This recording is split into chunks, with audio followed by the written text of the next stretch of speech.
It's time to let your sports opinions fly for the main event. A 7-team elimination match to decide the District 4 3A Championship. Presented to you live by PilotPointBearcats.com. This 10-week match has been sanctioned by the University of Interscholastic League. Our celebrity referee for the District 4 3A show is none other than the daytime psychology professor, Texas high school football storyteller, North Texas insider, and DFW Inside High School Sports, the most feared member of the Texas high school mafia, the one, the only, small-town Digsy, the professor,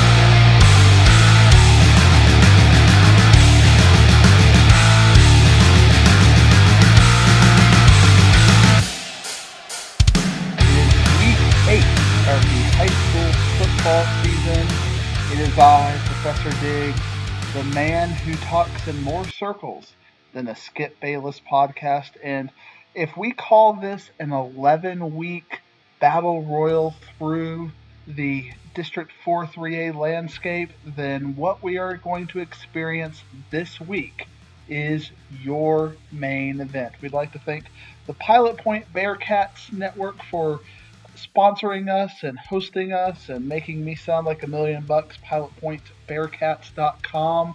And I went over to Pilot Point, not plural, Pilot Point Bearcats, it is plural there, .com. And I was looking for a link to the District 4 3A report, and there is no link to the District 4 3A report at PilotPointBearcats.com. But there are good recommendations that Coach Marsh has for telling me where to eat Italian food that are immediately when you go on there. So thank you, Coach Marsh, for letting me know where I need to eat Italian food when I go to Pilot Point. Come on, Chance, get me a link, man. I deserve a link over there. Just saying. But this week, the District 4 3A report's lead story is, of course, Whitesboro versus Brock. And as we've really talked about in our lead up to the game, it's really been a constant discussion on here about the Dave Campbell rankings, which is also the AP rankings. They took over the AP rankings. And as we learned last week, Gunter and Bells was a fantastic game. It gave us everything we could have wanted in that game. And in fact, Bells showed how they got better from last season and made a little bit of our Brock versus Whitesboro calibration clearer, at least in my eyes. If you look at the game, kind of go in that game in a little more detail, Bells turned the ball over on downs at the Gunner 10 at one point, but late in the game, Gunner got stopped at the Bells 2. So both teams had a big drive stopped by the opposing defense. Both teams had a big chunk play. Ivy Hellman, I'm sure a lot of Brock fans are still having seizures over that kid's name. He blew up Brock a couple of times. He took a play 65 yards to the house.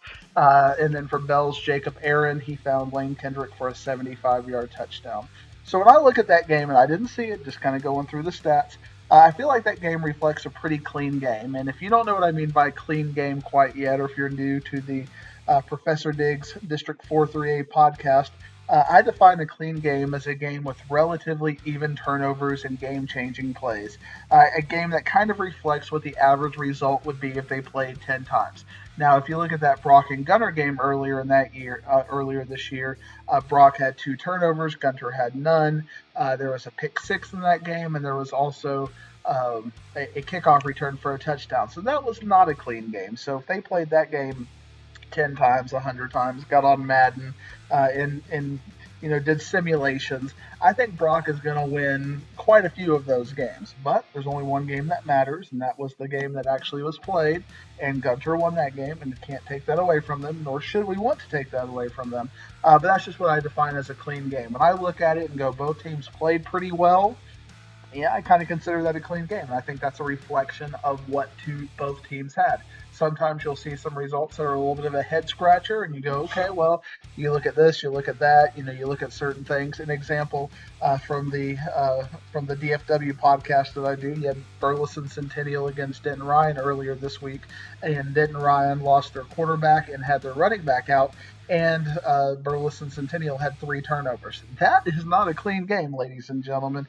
That is a game that, if it was played in different ways and different circumstances, might have different results. So I believe that the Gunter and Bell's game was a clean game, and I took Gunter by 31.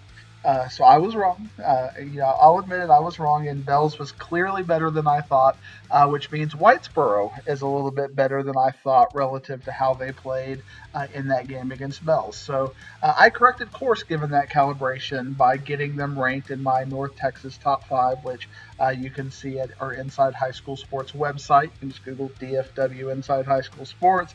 It's there. It's part of the pull down menu. You would think I'd have my website memorized, but it's like dfw.insidesports.tv or something. I don't do .tvs. I can do pilotpointbearcats.com. Pilot Point singular, Bearcats plural, but my own website, who knows? I consider that. So I've got them ranked number 4, and I think the Gunter versus Bell's game kind of sent shockwaves statewide, because for the first time in recent memory, Dave Campbell's actually reversed course and ranked Brock, even though they were only 2-4 and they didn't play last week. If you were asking me, and this is not what I necessarily think should be the case, but what I thought they would do is I thought they would actually rank Whitesboro because of their record. 6-0 looks pretty good, and now they've got the win over Pottsboro and the win over Bells. To me, they have a pretty good resume that is merit based of being ranked.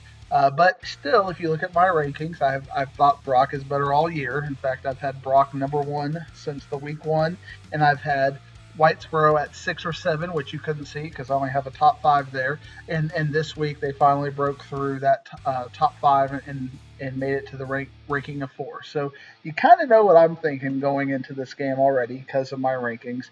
But we've talked about the Dave Campbell rankings all season, and for a while we finally have a District 4 3A team ranked, but it was not Whitesboro, it was Brock. And Brock, even though they're 2-4 and did not play last week, they are finally ranked in the top 10. So thank you to Dave Campbell's for finally giving this district the respect it has earned and deserves. So kudos to you.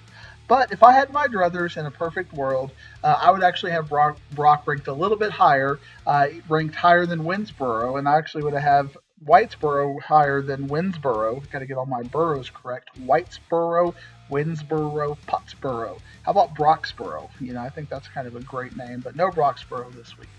So I would have actually had Whitesboro number 10 in the state, and maybe have Brock number 6 or 7 in the state. But this was made possible because if you remember the other game we were talking about last week, Winsboro did beat Mount Vernon pretty convincingly, and this week we'll actually have Winsboro versus Pottsboro, so we'll finally get a little bit of calibration with Winsboro and Whitesboro, again assuming a clean game. That's the first thing I'll go check out.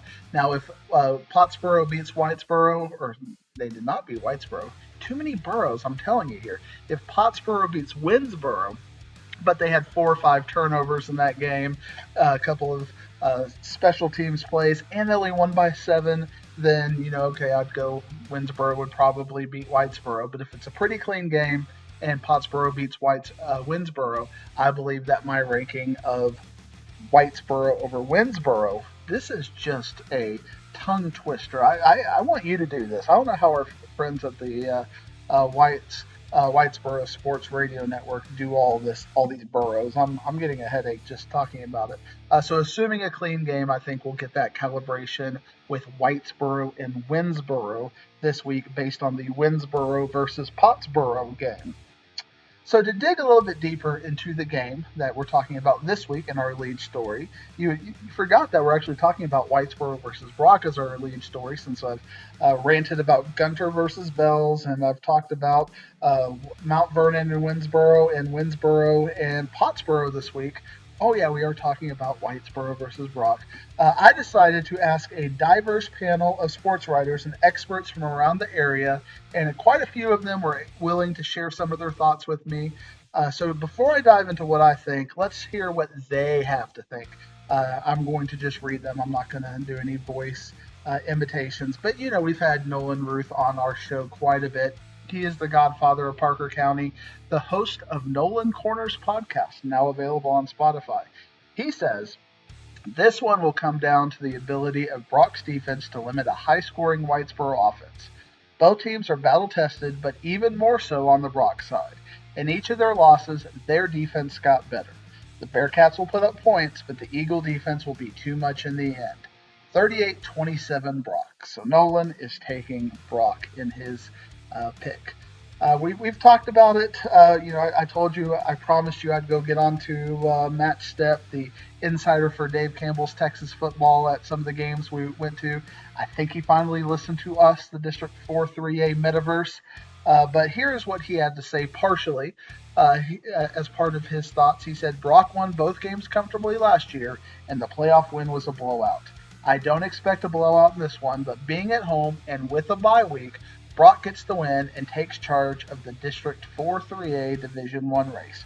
Brock by 10. Now, Matt actually wrote a bigger analysis of this game and other games across the state at TexasFootball.com, which I highly encourage you to check out if you're wanting more detail in the game. And I appreciate he was willing to let me share that tidbit, because that's premium content right there. So go support Stepp and go read up, and you can go check out all of his thoughts on TexasFootball.com. Now, my guy, Frank Grantham of the Whitesboro Sports Radio Network, maybe it's not the network, maybe it's just Whitesboro Sports Radio, he shares that the key to this game is going to be one down in the trenches. If the Bearcats can open running lanes for Grayson Ledbetter, who is averaging 212 yards per game, it should give Mac Harper time to throw the ball. On defense, the Bearcat Bakery, led by All-State linebacker Sterling Garton, will have to try to create turnovers. Brock is definitely the best 2 and 4 team in Texas. Brock is a very good football team on both sides of the ball. I'm going with Whitesboro by 1 score. So Frank Grantham, Whitesboro Sports Radio, is taking the Whitesboro Bearcats.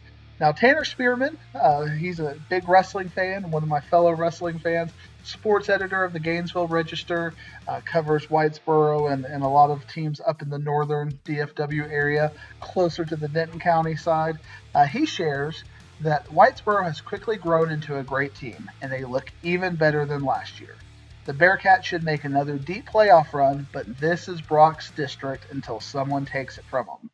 Maybe this is the year for Whitesboro, but I have to see it to believe it. He is taking the Brock Eagles. Now, my guy, Brian Gossett, I got a lot of guys, but, my guy, Brian Gossett, the Fort Worth Star-Telegram head high school sports writer, the Tarrant County guru of all things, including church ball, and a friend of Parker County. He notes that after starting 0-4 against some of the top teams in the state, Brock is rolling through district and has outscored the last 2 teams 105-20. Don't be surprised if the undefeated Whitesboro Bearcats make it closer than a 2-touchdown game, but this is Brock, and you don't mess with Brock in district. I feel like that's a bumper sticker. The Eagles ride a 20-game district winning streak.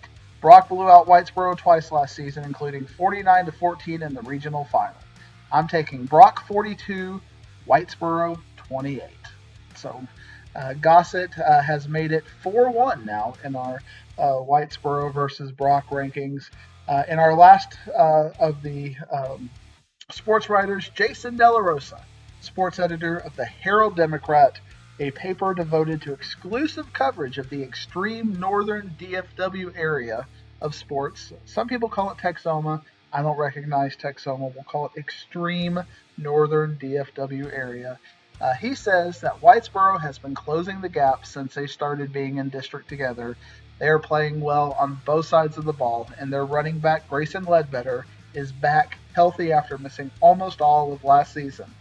And with Brock coming off a bye, it will be interesting to see how they get started. My pick is Whitesboro in a close one. So of our sports writers, we got 4 for Brock and 2 for Whitesboro. So I'll let you know that this is not something where people just completely think it's Brock, let's name the point margin. It's definitely in debate. A couple of computer polls of note that I would like to point out. Dave Campbell's computer poll, Pigskin Prep, Jerry Forrest's work. He has Brock by 10, but he always credits the home field advantage as +3, so he has Brock by 13. And then Massey Ratings, which is MasseyRatings.com, I believe. Maybe MasseyRankings.com. You can just search for Massey Rankings. You'll find it at some point in that. MasseyRatings.com. It was actually used, if you remember back when the college football had this formula to determine who makes the playoffs. It was a main poll in that. So this formula is widely respected, and it has Brock as a 6.5-point favorite and gives Brock a 58% chance of winning, and obviously Whitesboro would have a 42% chance of winning. It offers a prediction of analytics of 35-28, and it sets the over-under at 63.5. So a little interesting if you're into those kind of advanced analytics. This game is also WFAA's Channel 8's Game of the Week. Mike Leslie will be doing the broadcast with that one with Heckma Harrison, and it will be live streamed on YouTube and their alternate TV channel for those of you who actually still use an antenna, which I actually do use an antenna. I've got some streaming devices and I use an antenna, so I could just pull it up. I think it's on 8.2. I'll pull that up and I could watch it live. I won't be watching it live because I'll be at Plano East versus Coppell, but if I wanted to see it live, I could. And I can guarantee you at some point this weekend I will watch a replay of the live stream to see how it is. This game is also the Big Country Preps game of the week. Big Country. You might know Big Country as the Abilene area. So I was very confused about this. So I wanted to research what is Big Country. A good website, Travel Artsy, defines it as roughly an area from Sweetwater to Eastland. Then if you kind of go south, the southern border is along 67 from Comanche to Ballinger. And then if you go north, there's kind of an arch from Hamlin to Throckmorton to Breckenridge. So that is what is defined as the Big Country area. So using that map in your head, you can easily see why Brock versus Whitesboro is the game of the week in that region. Just right there in the middle of all that. I've also heard rumors that I've yet to confirm that it's also the Panhandle of Oklahoma's game of the week and maybe the Rio Grande Valley game of the week as well. So I'm excited to see that. Big Country Preps calling this their game of the week is an absolute, it's ridiculous. We are not in Big Country. This is DFW, North Texas, Metroplex football, two of the top teams in 3A Division I. And the Abilene people are trying to get this game over there to make their area relevant because they need Brock and they need Whitesboro. But I reject you, Big Country Preps. This is the DFW, North Texas Metroplex area, and this is the DFW, North Texas Metroplex 3A Division I game of the week. So my take on it now is when I'm considering Brock's offense against Whitesboro's defense. Brock averaged about 4 yards a carry against Gunter, but had a lot more success in the second half. And the reason why was the offense was opened up when Tyler Moody started to throw the ball more, which made the rushing yards a little bit easier to find. In the first half, Brock tried to pound the ball, but it didn't work. Second half, they opened it up, which opened up the passing game, and it opened up the running game. The best defense that Brock played, Pleasant Grove, first game of the season, held Brock to 3 yards a rush. The team I equate to most what likely is what Whitesboro feels like defensively is Wichita Falls Hershey. I think if you look at Wichita Falls Hershey and you look at Whitesboro, they're very equivalent in how the game could play out. They gave up 7 yards a run, but their secondary held Moody to only a 40% completion rate, and they forced 2 turnovers. According to digital stats, Brock has 12 turnovers in the 6 games they've played, and they've yet to play a clean game. They've yet to play a game without at least 1 turnover. 4 of the games they've had 2 turnovers, 1 game 3 turnover, and the 4th game 1 turnover. Against Peaster, they had 13 penalties for 125 yards. Against Boyd, they had 6 for 60. Gunter had 5 for 65. Wimberley had 3 for 25. Hershey had 7 for 50.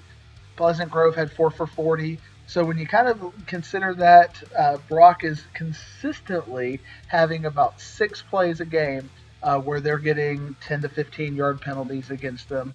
So on average, that's about 6 penalties for 60 to 70 yards when you do all of your averages on that. Brock is going to be able to move the ball, likely in big chunks, but they're probably going to have 2 or 3 drives end in penalty or turnover where yards were amassed, but they were unable to pick up the points. Whitesboro's offense against Brock's defense.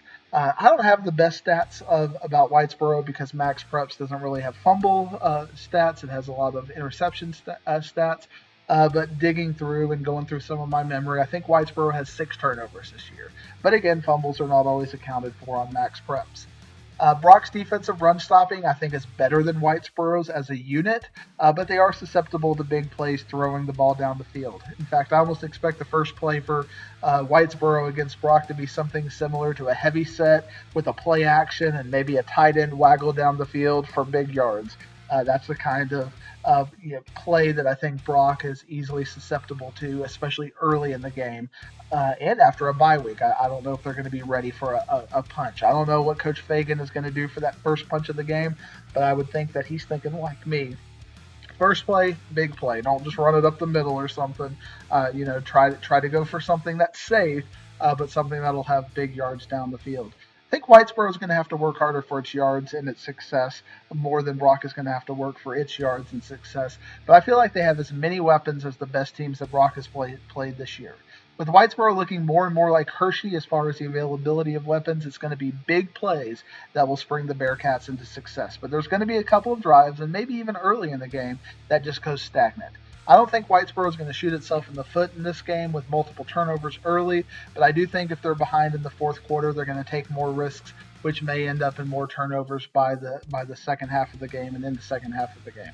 When I consider intangibles, I think that Whitesboro, they've had this game circled for Brock. It's just another game. They expect to win district, and they're looking at the state title and the state trajectory. I don't think they consider Whitesboro much competition, but Whitesboro has been viewing this game very passionately and very intently since they being Brock ended their season last year, and I think they're going to have the early intensity advantage. I think in game planning that Whitesboro is going to have at least 2 gadget plays ready for this game that are successful. Whitesboro's formula for winning this game is they got to win the turnover battle by at least 1. If you're going to see a Whitesboro upset, I think it might be +2 or +3. Also have a special gadget play ready to go for chunk yardage, and I think Mac Harper's going to have to throw for at least 200 yards in this game. For Brock, it's about can they finally stay out of their own way. They are the favorite. They probably have better athletes from 1 to 22. Brock has made a lot of mistakes this year. They've had 2 weeks to focus on getting back to basics and getting back to their roots, and I think that's going to come across in this game. Brock has to absolutely limit and avoid the catastrophic mistakes. They're going to have the turnover, or they're going to have the penalties. They're probably going to have a turnover. Is it going to be catastrophic though? They're probably not going to get back to playing perfect with 1 bye week, but I do think they can create a game plan to limit the mistakes. I agree with Massey, and I actually wrote this down before I checked out the Massey rankings. I have Brock winning 35-28 in this game as well. I think it's going to be an absolutely fantastic game. Massey has it as a 40% chance that 42% if you'd like to be precise, that Whitesboro wins this game, and I can easily see how that game plan progresses, and it's going to be Brock mistakes, and Brock has made predictably a lot of mistakes this year. If Brock can finally play a clean game, I would put this at maybe a 14 to 17 point margin, but when you average 2 turnovers a game and you've yet to give me 1 game without 1 turnover in 6 games, you now have a trend, and when you have a trend, that has to be considered. So I factored that into my result, and I have Brock 35, Whitesboro 28. So that is our big story this week. A little bit of insight into the Whitesboro versus Brock game. So let's talk about what happened last week, and then we'll talk about the other games, because believe it or not, there are other games in this district that are very important to the district title. And the game of the week last week was, and we talked about it, it was absolutely Pilot Point versus Ponder. This game was everything you could hope for in a game, and Pilot Point wins 58-55. And Ponder showed that, we talked about how Ponder's going to be able, because we know that Ponder's not going to stop anybody. It's going to be their offense against your defense. Can they make the yards? And obviously, we've kind of drawn the line that we know that, okay, it's not going to be. They're not going to play good football against the Paradises and of the world. That's going to be the kind of a defense that can shut them down. So when they play Brock and when they play Whitesboro, they're probably going to have their defenses shut down. But against Pilot Point and Boyd and Peaster, I think that it's going to be a shootout. And can they, in a shootout, succeed?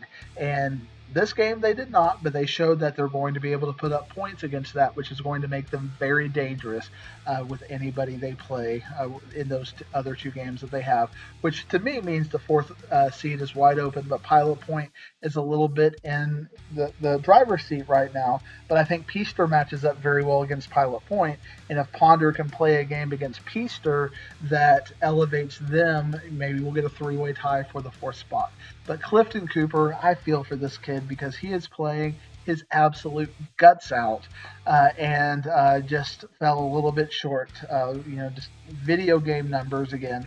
Probably got to be the MVP of this district, right? I mean, even though he may not be the biggest player as far as the 5 stars, but his stats, this team needs Clifton Cooper, and he threw for 460 yards against Pilot Point, 33 for 50, 3 touchdowns and no interceptions. But then when you add in the fact that he ran the ball 26 times for 84 yards, that means he accumulated 544 yards. He rushed for 5 touchdowns, so a total of 8 touchdowns for Clifton Cooper. I mean, what can you say about that kid? Tad Tamplin, 3 for 7 yards. Mitchell Newsiard, 1 for 76 in a big run as well. Looking at the Pilot Point side of the ball, Wyatt Smith, 18 for 34, 368 yards, threw for 6 touchdowns. Talk about another kid who is just putting his team on his back. We've talked about now for 3 weeks that Wyatt Smith has unlocked the bonus mode. He has gotten into Contra and he has gotten up, down, left, right, BA, select, start. He's got the 40 lives. He is playing absolute unreal football, and I think Pilot Point has a chance to make the playoffs because of Wyatt Smith. Gage Anderson, he got back into the stat line in a significant way against Ponder. 22 rushes for 128 yards. Wyatt Smith had 15 hard rushes for 25 yards. Colin Lynch carries for 67 yards and a touchdown. And then receiving, Ashton Kirby, what can you say about this kid? 4 touchdowns, 11 for 186. Crew Chandler had 6 for 167 and 2 touchdowns. And there's a bit of a viral play that I think highlights Pilot Point this year. It was a big play, 70, 80 yards. Ponder had broken a big run, and Wyatt Smith did not give up on the play. He ran him down. He caused a fumble, which completely turned the field over as far as that goes. And they had Ponder had 2 or 3 fumbles in the game. Pilot Point only had the 1 interception. As far as I know, they didn't have any fumbles, although Max Preps doesn't have a lot of the statistics. 58-55. Pilot Point has now what I call a buffer win. So the Ponder's really only chance to get into that 4th playoff spot is to hope now 2 bad things happen. They have to hope that Pilot Point loses a game that it's not supposed to lose, and then that they beat the team that also beat Pilot Point. So that's basically Ponder's only chance. I guess Ponder has a 3rd level chance of beating Paradise, which they've already lost to Paradise, so they have a chance of beating Whitesboro or Brock to upend that. But again, not very likely. So Ponder is going to have to work hard to make it into the playoffs, and Pilot Point has that buffer win, which will give it a chance to make it to the first round of the playoffs as the 4th seed in this district. Peaster versus Whitesboro, talk about another dominant game for Whitesboro, winning this game 61-13. They beat Peaster worse than Brock did, so that's kind of an interesting factoid within right before this game. And the stats weren't just eye-popping for Whitesboro, it was very efficient, and their defense set up their offense several times. Matt Harper went 10 for 19, 167 yards, and a touchdown. And again, we talked. Frank Grantham, Whitesboro Sports Radio, talked about it. The average of 200 yards a game, and this is a factor that we did not see how it played against Brock last year because he got hurt before both of those games were played. He had 18 carries for 267 yards and 2 touchdowns. Matt Harper rushing the ball, 9 carries for 53 yards and not 3 touchdowns. And Max Parker had 6 carries for 76 yards and a touchdown as well. Receiving the ball, Jay Sanders was the big threat in this game. He had 3 receptions for 95 yards. Clay Hermes, 2 for 17. Carter Sluter, 2 for 21. Brett Donaldson, 3 for 34. With only 10 completions, it was the rushing that really set up some opportunistic passes downfield and allowed Whitesboro to pretty much dominate without having to force it, which limited their turnovers. For Peaster, Gunnar McElroy had a nice day, 15 for 26, 218 yards, 2 touchdowns and an interception. Rushing the ball, and this is kind of a fascinating thing, he shut Peaster rushing the ball down. They only had, as a team, 22 carries for 29 yards, with Tramar Gilbert with the majority of that, 12 for 23 yards. So rushing the ball, Whitesboro had their best game the week before they need to have their best game of the year. So that gives Whitesboro a little bit of momentum going into that game against Brock. And finally, Boyd versus Paradise. Paradise was able to win the game 33-12, and it was again a fascinating game that we saw a little bit more of a dualistic running attack for Paradise. Paradise got the game started with a 34-yard run by Austin Iglesias to go up 6-0. And then in the second quarter, Holly got a 34-yard pass from Iglesias to go up 13-0. Leo Hernandez, this is a name that we're starting to see more and more in the Paradise box score. He had a 62-yard run to start the third quarter. I would assume it's the first play of the third quarter, given that it was at the 11:48 mark of the third quarter to go up 22-0. And then Boyd finally got a little something going. Gavin Rosado, who's getting, you can start to see as they've played Brock and then Whitesboro and Boyd, his statistics and his average have gone up every week. He had 12 carries for 63 yards and a touchdown. Well, that touchdown went for 12 yards to get Brock Boyd on the board. And then Leo Hernandez with a 21-yard run, and then Iglesias with a 15-yard pass to Aiden Winters, and then Boyd ended the scoring with a 29-yard pass from McIntyre to McClure. So to Carter McClure. So Boyd played Paradise pretty well. I'd say that Pilot Point played Paradise a little bit better, so I would kind of lean for Pilot Point against Boyd when they play. Right now, Pilot Point is looking a little bit more favored against Boyd, but I think Boyd, when they play Ponder, they have every opportunity to win that game for sure. And then you never know what happens when they play Peaster. They've obviously played the best teams in this district, and now the game is going to slow down. Everything's going to look a little bit slower when they're not playing Brock, Whitesboro, and Paradise. So we'll find out how Boyd does in their last 3 games this week. So looking at the other games this week, we talked about Brock versus Whitesboro ad nauseum. Paradise plays Peaster. Peaster, for me, is a little bit better than their 1-5 schedule indicates, and I see a little bit of improvement. I see they're starting to figure it out, passing the ball.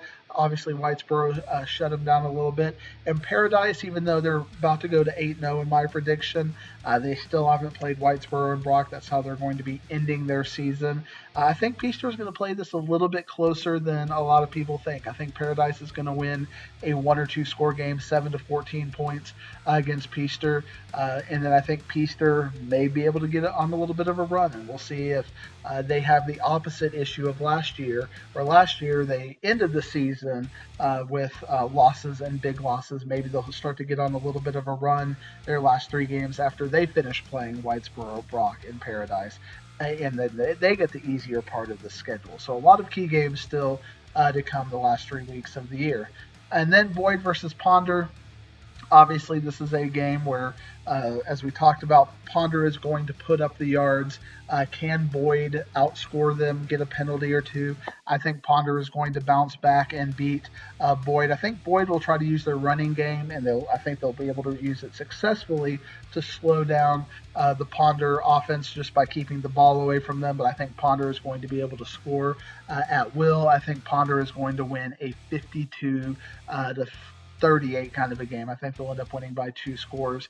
But I'll set the over-under at 90, and I think that's the kind of score I'll be looking for. I think Ponder is going to get their 50 points, and I don't know if Boyd is going to be able to match them at that 50-point level. Boyd is going to be able to score, but I don't think they're going to be able to make it to that Ponder level. So I've got Ponder up 52-38 is my projected score with that. So far, I don't think I've missed any of the District 4 3A picks, so we'll see if I can continue my perfection streak this week. But Boyd and Ponder is obviously more of a pick 'em, as is Whitesboro and Brock. I think it's more of a pick 'em. So we're not dealing with these 40 to 50 point games anymore. We're starting to get into the most important games of the district. So thank you for tuning in to the District 4 3A report. Thank you to all of the sports writers who are willing to offer their thoughts and allow me to share them with you, the District 4 3A audience. I am the Professor Matt Diggs. Hope you enjoyed all of the circles I talked in this week. And we'll see you down the road. Woo! Woo! Woo!